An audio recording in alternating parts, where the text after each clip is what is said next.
warahmatullahi wabarakatuh. Saya Hersun Arif dari Forum News Network. Tanda-tandanya bahwa PDIP itu akan mengusung Anies Baswedan pada pilkada serentak di Jakarta bulan November nanti semakin kuat.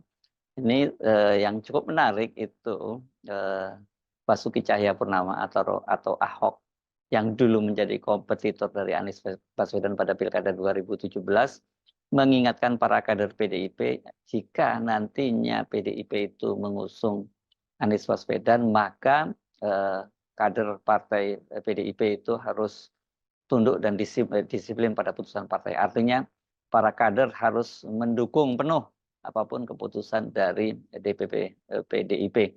Nah, soal Anies ini memang sekarang tinggal menunggu keputusan dari DPP PDIP apakah Anies akan diputuskan diusung oleh PDIP atau PDIP akan tetap mengajukan calonnya sendiri. Nah, tapi saya kira kalau lihat kalkulasi politiknya, baik kalkulasi internal maupun eksternal, tidak ada pilihan lain. Kelihatannya PDIP itu akan mengusung Anies Baswedan. Apalagi kalau targetnya itu membalas dendam terhadap Presiden Jokowi ya, membalas dendam terhadap kekalahan mereka pada Pilpres lalu. Dan saya kira ini ya kalau memang mau membalas dendam kepada Jokowi, salah satu yang ini momentum yang paling ditunggu-tunggu adalah menggagalkan keinginan Jokowi untuk mendorong putranya menjadi gubernur atau wakil gubernur di Jakarta, ya ini Kaisang Pangarep.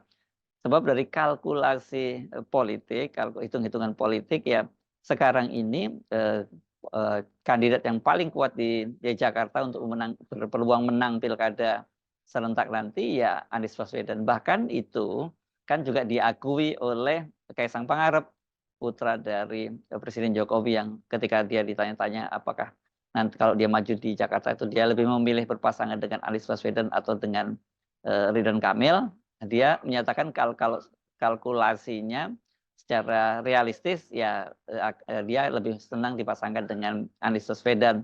Kenapa? Karena surveinya itu paling tinggi. Tapi saya kira agak berat ya peluangnya Kaisang itu untuk diusung oleh partai-partai untuk mendukung Anies Baswedan, dipasangkan dengan Anies Baswedan.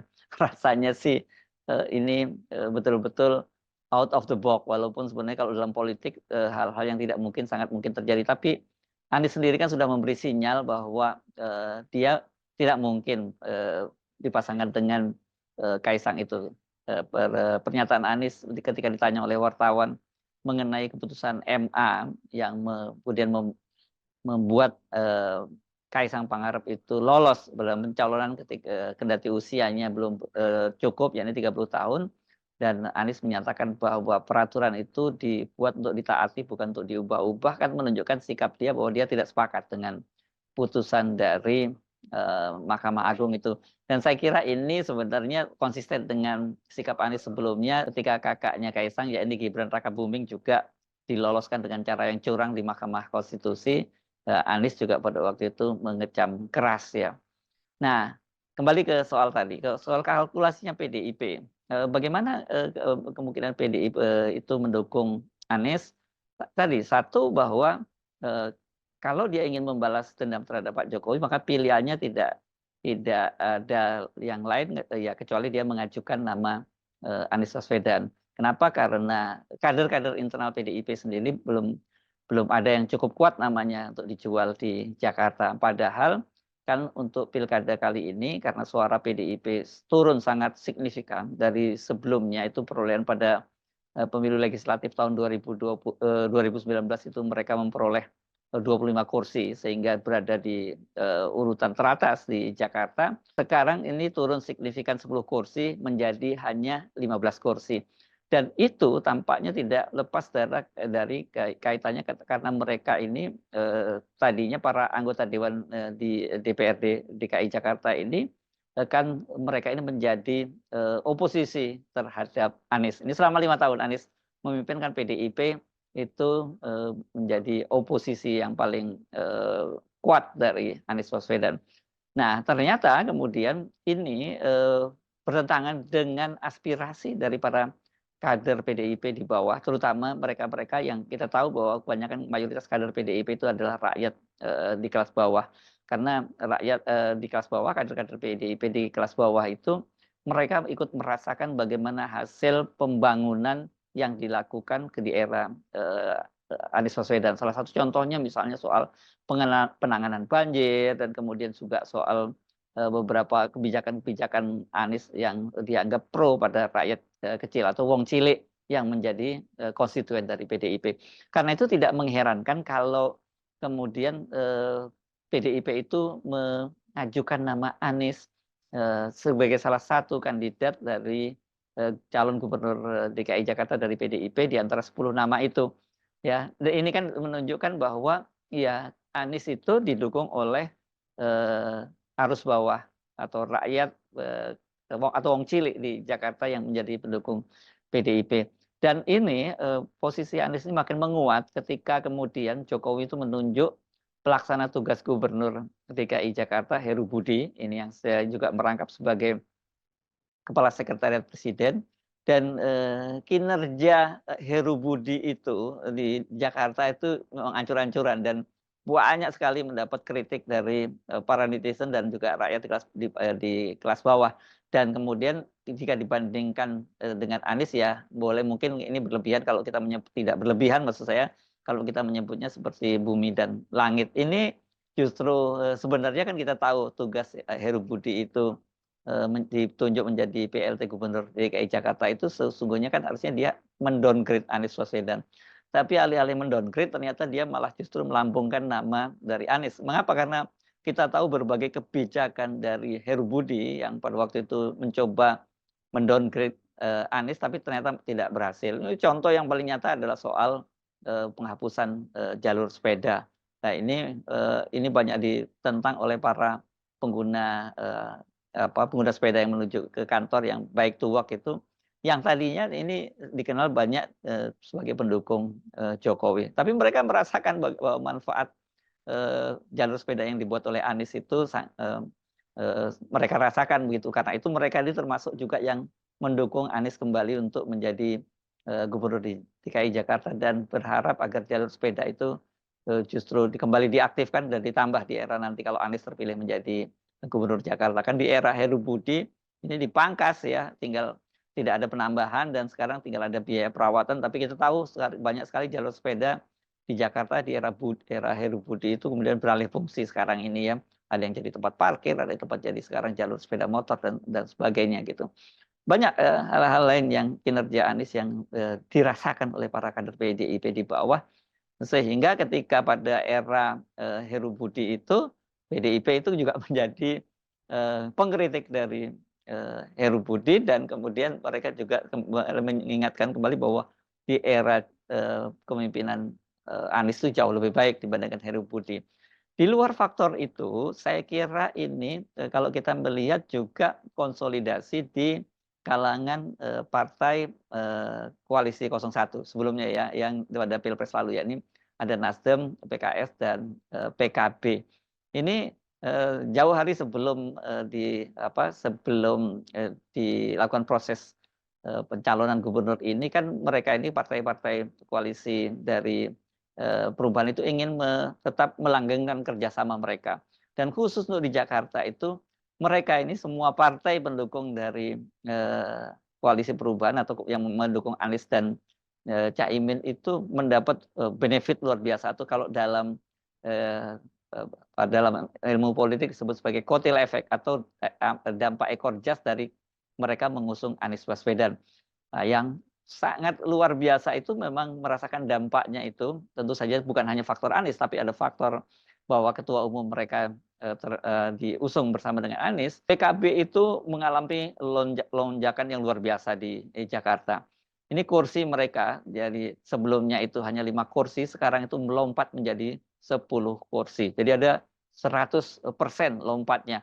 Dan yang bikin mengejutkan juga adalah ini untuk kursi di DPR RI, PKB itu untuk di Jakarta ini pecah telur. Untuk pertama kalinya mereka kemudian meraih kursi DPR RI di Jakarta dan tidak tanggung-tanggung ada 2 kursi langsung ya dengan pecah telurnya ini. Jadi dengan lompatan-lompatan semacam itu ya tidak mengejutkan kalau kemudian PKB yaitu mulai dari provinsi Jakarta, DPW PKB Jakarta dan kemudian didukung oleh DPP yang mencalonkan Anies Baswedan pertama kali. Ya, seperti waktu Ketua DPW PKB Jakarta Hasbiullah Ilyas itu merasakan bahwa para pemilih PKB itu merasakan dampak dari kepemimpinan Jokowi. Karena itu mereka yang paling bersemangat ketika kemudian PKB itu waktu itu mengusung Anies Baswedan menjadi presiden, apalagi sekarang setelah kembali mereka juga lebih bersemangat lagi begitu. Nasdem itu juga mengalami kursinya lompatan yang juga yang sangat tinggi dan jumlahnya itu kursi Nasdem itu jika sebelumnya di DPRD itu 7 kursi melompat menjadi 11 kursi dan itu menjelaskan mengapa perolehan itu kata Sekretaris DPW Nasdem Jakarta Wibi Aldiano yang dia menyatakan bahwa naiknya suara kursi Nasdem di Jakarta itu ya berkat sikap mereka yang kritis terhadap pemerintahan Heru Budi dan juga mendukung Anies Baswedan pada Pilpres 2024 kemarin. Jadi kotel efeknya kalau untuk Nasdem ini langsung terasa ya karena memang Nasdem pada Pilpres kemarin itu menjadi partai yang pertama kali mengusung Anies Baswedan. Bagaimana dengan PKS? PKS itu kalau kita lihat sikapnya dari DPW PKS Jakarta jelas bahkan mereka ini yang pertama kali sebelum PKB itu mengusulkan Anies Baswedan sebagai calon gubernur DKI Jakarta kan DPW PKS yang pertama kali menyampaikan hanya saja DPW PKS ini kan harus meneruskan ke DPP dan DPP itu menunggu keputusan dari Majelis Suro. Tetapi PKS ini juga mendapatkan kotel efek yang luar biasa juga karena kursinya itu juga naik di Jakarta sekarang ini mereka memperoleh dari 16 kursi menjadi 18 kursi dan PKS itu menjadi partai yang paling banyak perolehan kursinya di DPRD di Jakarta dan mereka menggeser posisi PDIP. Jadi ini kursi ketua DPRD Jakarta ini nantinya akan menjadi hak dari PKS, sementara Nasdem itu juga mendapat jatah kursi wakil ketua. Kalau PKB belum masuk, masih kalah dengan PDIP, Gerindra dan Gerindra ya. Jadi PKS saya kira kelihatannya juga nanti tidak akan ada pilihan lain kecuali mereka mendukung Anies Baswedan. Nah ini tinggal persoalannya kalkulasinya adalah siapa yang mendapat jatah wakilnya. Apakah PDIP kalau PDIP jadi bergabung, apakah PKS atau juga dari Nasdem ya. Karena mereka masing-masing juga punya calon. Sementara kalau PKB kelihatannya ya representasi mereka adalah Anies Baswedan karena Anies Baswedan ini kan non partai. Jadi saya kira siapa yang pertama kali menyatakan dukungan dia bisa mengklaim gitu bahwa Anies adalah representasi dari mereka. Jadi dari kalkulasi ini kelihatannya memang Anies itu yang paling solid ya, kemungkinan besar partai-partai koalisi perubahan itu akan kembali mengusung dia dan sementara ada kemungkinan besar dia akan juga diusung oleh PDIP. Nah ini tentu sangat menarik karena saya sebut ini mengubah landscape pertarungan di Jakarta. Kalau semula waktu itu kan kesannya itu head to head antara kelompok kanan dan kelompok kiri gitu yang direpresentasikan oleh PDIP. Kali ini ya pengelompokan semacam itu menjadi ambiar gitu ya. Tidak ada lagi pengelompokan semacam itu, tetapi ada satu pengelompokan yang sama yakni adalah menjadikan Pak Jokowi dan putranya atau dinasti Jokowi sebagai musuh bersama. Jadi kita tunggu saja bagaimana keputusan dari PDIP, tetapi jelas tanpa diingatkan oleh Ahok, saya kira kan tradisi PDIP ini kan sangat kuat yang mereka sebut sebagai tegak lurus terhadap putusan Ketua Umum yakni Ibu Megawati. Dan saya kira ini dalam situasi sekarang ketika PDIP itu dikhianati oleh Jokowi dan keluarganya, posisi mereka itu akan semakin solid. Jadi bahkan bukan hanya solid tapi akan semakin militan. Jadi jangan sampai terlewat, jangan kemana-mana. Pilkada di DKI Jakarta ini nanti akan juga tidak kalah serunya dibandingkan dengan Pilpres 2024 yang baru lalu.